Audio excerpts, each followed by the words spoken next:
през очите на Дейвид Хофман, който обикаля различни страни по света и пише туристически гайдове. Добро утро. Добро утро, добре дошли. Доколко е тежък симултанният превод, ще разберем от Иванова, която ще ни помага. Доверяваме и се, че няма да се изгубим в превода днес. Културните забележителности са основна част от представянето на една страна. С какво ще започнете, представяйки България?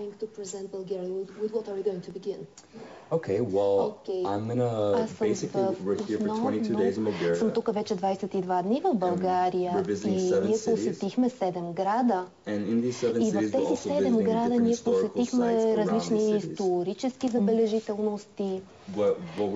Като това, което ние правим, че ние правиме видео и също така туристически гайдове, за да можем да представим на света, специално на американския пазар, какво правим, какво има тук в България, какво става в България, какво може да се види. Какво може да се види? So what can you see in Bulgaria? Какво може да се види в България? Като цяло има римски руини, също така има планини, има градове, също така и плажове. И всъщност имате по-малко от всичко. Интересно е, вие все пак сте предприемач, макар и толкова млад. Как точно реализирате печалбата? Защото, примерно, във вашия сайт davidbeshetuк.com на практика всеки има безплатен достъп. Всеки може да влезе и да види вашите видеа, които ги има и в YouTube, навсякъде. Откъде всъщност печелите вие? Георги иска да научи ноу-хау. Да, искал да научи как. Наистина малко сложно, но има различни аспекти в бизнеса, различни видове на начини, по които да се реализират приходи. Това, което е безплатно, са моите статии, също така и видеотата, които са за различните дестинации. Но това, което ние продаваме всъщност, са туристическите гидове, които аз сега ще ви покажа един. И освен това, ние също имаме и стоки, които продаваме, различни дребни стоки, които се продават. Но сега не правим реклама на даден продукт, говорим. Ние сме в културно предаване за култура. Така че виждаме кадри от Гърция. От античността, античните останки, които могат да бъдат видени в Гърция, струва ми се запознат цял свят. България може ли да се сравнява с такива туристически дестинации като Гърция или Италия и как? Траките са били тук, също така и римляните, също така и византийците. България и византийците са близко, така че историята е много дълга назад в годините. И вие имате над 100 забележителности, които могат да бъдат посетени. Това, което аз си мисля, че много хора не осъзнават, защото Гърция е толкова популярна, особено в пазара на в Щатите, също така и в Обединеното кралство. Така че хората си мислят, че когато дойдат в Европа, че Гърция, Италия, Испания, Франция, те не се замислят за България. А ние се опитваме да променим това. Вие как разбрахте за България? Аз посетих Черна гора и Хърватска преди няколко години и тогава започнах да изучавам Балканския полуостров и аз много обичам римската история, аз съм чел много неща за България и за римските руини, но нямах представа за траките в този момент от времето и за мен беше място, което аз съм си сложил в списъка да посетя от много години. И да, ето сега то се случи. Аз дойдох. То се дискутираш и тук в България как трябва да изглежда логото на една страна. Дали в него трябва да има всички доста символи, и плажове, и планини, слънце, и руини. Ако трябва да направите един подобен знак, на страната ни. Вече можете. Той вече е направил. Знак на вашата страна. Аз си мисля, че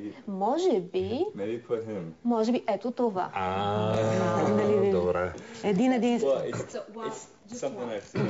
Нещо, което съм виждал навсякъде. Аз си мисля, че това е нещо, което никой няма такава тракийска история. Нито една друга държава няма чак такава тракийска история. И със сигурност вие можете да смесите нещата от различните руини, също така и гробниците, но аз мисля, че тракийската история е най-важната. Това е безспорно. За жалост, траките са нямали писменост и затова знаем твърде малко за тях. Нека да кажем все пак градовете, които сте посетили, които ще посетите тепърва в България и какви интересни обекти от гледна точка на културата намерихте или ще търсите там? Велико Търново, Царевец. Това беше невероятно и много добре запазено. Наистина ви пренася в това, което е било преди 600-700 години в тази държава. Също така Русе е много интересно място. Аз нямах представа за града. Архитектурата е невероятна. Наистина ви напомня една малка Виена. И също така историческите забележителности, няколко от тях, бих казал Плиска. Това е нещо, което трябва да се посети. Също така Арбитрус, също Делтъм, Созопол, Несебър. Има толкова много, като се замисля в главата си, имам един цял дълъг списък. Добре, мислите ли, че това ще заинтригува? Историята е основното, което би привлякло туристите.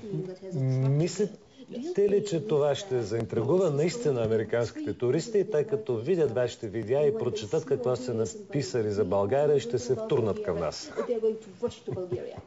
Аз си мисля, че това е така, защото това ще им струва наполовина, отколкото би им струвало на друго място. И това е едно от основните неща. Американският пазар в момента е такъв, че цените са важните. Когато те се замислят за Европа, те се замислят за евро, докато когато дойдат тук е много лесно. Особено за Атина или пък Рим, когато ги сравним. Като читател от време на време на туристически гидове, мен лично ме привличат тези, които има и чувство за хумор.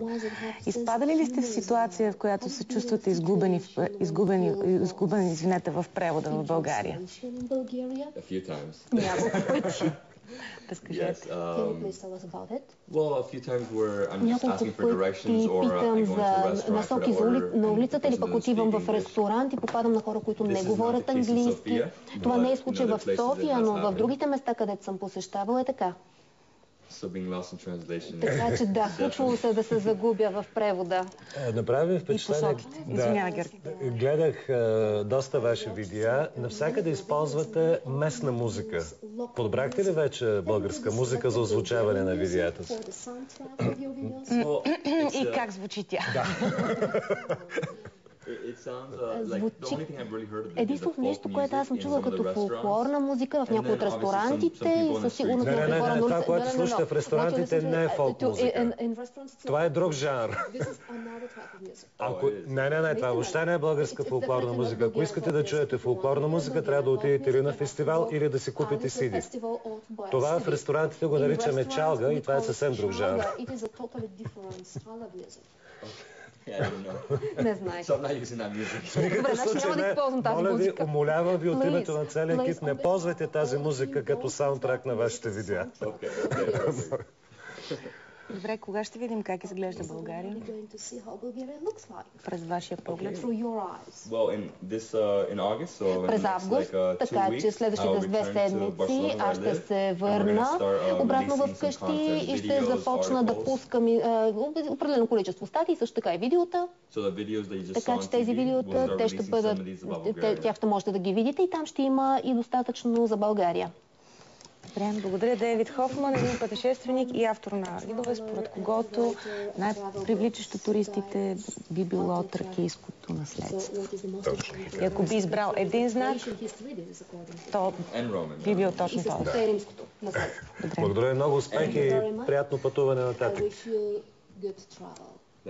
Много благодаря. Ние ще пътуваме с лятното кино на Българската национална телевизия. Отиваме към последния 13-ти град от първия тур на националната кампания Пътуващо лятно кино с БНТ 1. Вижте повече от Димитровград от репортажа на Христина Христова, Любомирова, Филип Петков и Огнян Колчаков.